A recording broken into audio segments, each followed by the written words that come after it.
Hi viewers, welcome to my channel lovely memo. పిల్లలకి ఏమైనా snacks తీసుకురండి అని చెప్పేసి మా ఆయనకంటే నువ్వే ఇంట్లో ఏమన్నా ప్రిపేర్ చేయొచ్చు కదా అని చెప్పేసి డైలాగ్ పెట్టేసి వెళ్ళాడు. సరేలే అని చెప్పి కప్ కేక్స్ చేద్దామని అయితే అనుకున్నానండి. మాలకి గడికి కేక్స్ అంటే చాలా ఇష్టం అనమాట. కప్ కేక్స్ అయితే వదిలిపెట్టలే అని చెప్పేసి ట్రై చేశాను. ఫస్ట్ టైం ట్రై చేసినా కానీ చాలా టేస్టీగా, స్పాంజీగా చాలా బాగున్నాయండి. ఇంకెందుకు ఆలస్యం, ప్రిపరేషన్ స్టార్ట్ చేద్దాము. ఒక పెద్ద గిన్నె అయితే తీసుకొని అందులో స్టాండ్ అరేంజ్ చేసుకొని ఒక 10 minutes అయితే హీట్ చేసుకోవాలండి. ఇదిగోండి ఇలా ఒక మిక్సీ గిన్నె తీసుకొని 3 బాగా పండిన అరటిపళ్ళు తీసుకోవాలండి. ఎంత బాగా పండితే అంత టేస్టీగా ఉంటుందన్నమాట. అలాగే ఒక కప్పు షుగర్ కూడా వేసుకోవాలండి. ఇంకా 2 గుడ్లు కూడా తీసుకోవాలండి. నేను ఆల్రెడీ బౌల్లోకి తీసుకున్నాను అనమాట. ఎగ్ షెల్స్ అనేవి ఏవి పొరపాటును కూడా పడకుండా ఉండడానికి అవి కూడా మిక్సీ జార్లో వేసుకోవాలండి.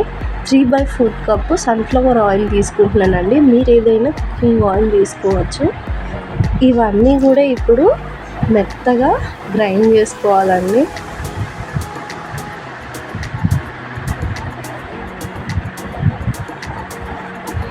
చూసారా ఎంత స్మూత్ అండ్ సిల్కీ టెక్స్చర్ వస్తుందో.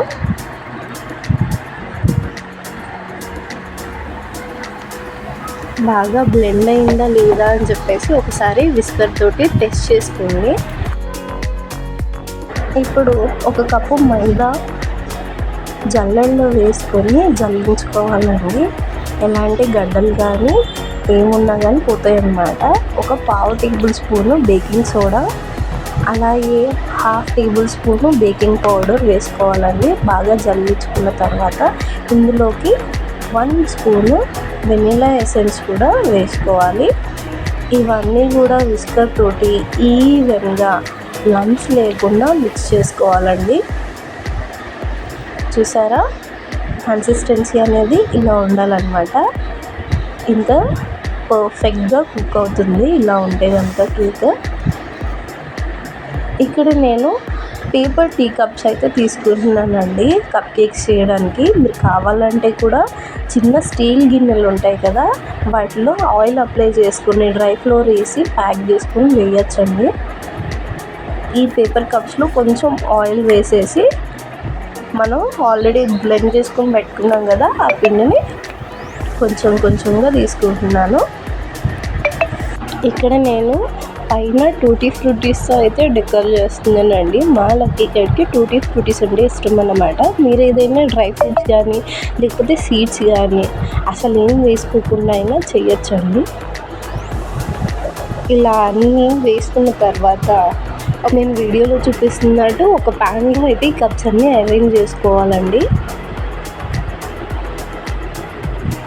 ఇప్పుడు మనం ఆల్రెడీ హీట్ చేసి పెట్టుకుని ఉన్నాం కదా, ఆ బౌల్లో ఈ ప్యాన్ తీసుకొని వెళ్ళి అరేంజ్ చేసుకోవాలన్నమాట.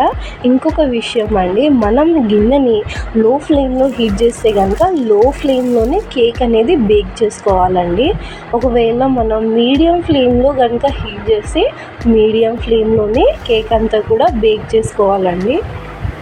హీట్ అనేది పెంచుతూ తగ్గించడం వల్ల కేక్ మంచిగా పర్ఫెక్ట్గా రాదనమాట. మనం ఏ హీట్లో హీట్ చేసుకుంటే అదే హీట్లో మనం కేక్ అంతా కూడా బేక్ చేసుకోవాలండి. ఒక 30 minutes అయిన తర్వాత మన కప్ కేక్స్ రెడీ అయిపోయాయండి. ఒక 20 to 15 minutes పక్కన ఉంచేసి ఇలా పేపర్ మొత్తం రిమూవ్ చేసి ఒక్కొక్కటిగా పక్కకు తీసి పెట్టేసుకోవాలండి. చూసారా కప్ కేక్స్ రెడీ అయిపోయాయి. ఎంత స్పాంజీగా ఉన్నాయో మీరు ఈ వీడియోలో చూడొచ్చండి. చాలా టేస్టీగా కూడా ఉన్నాయి.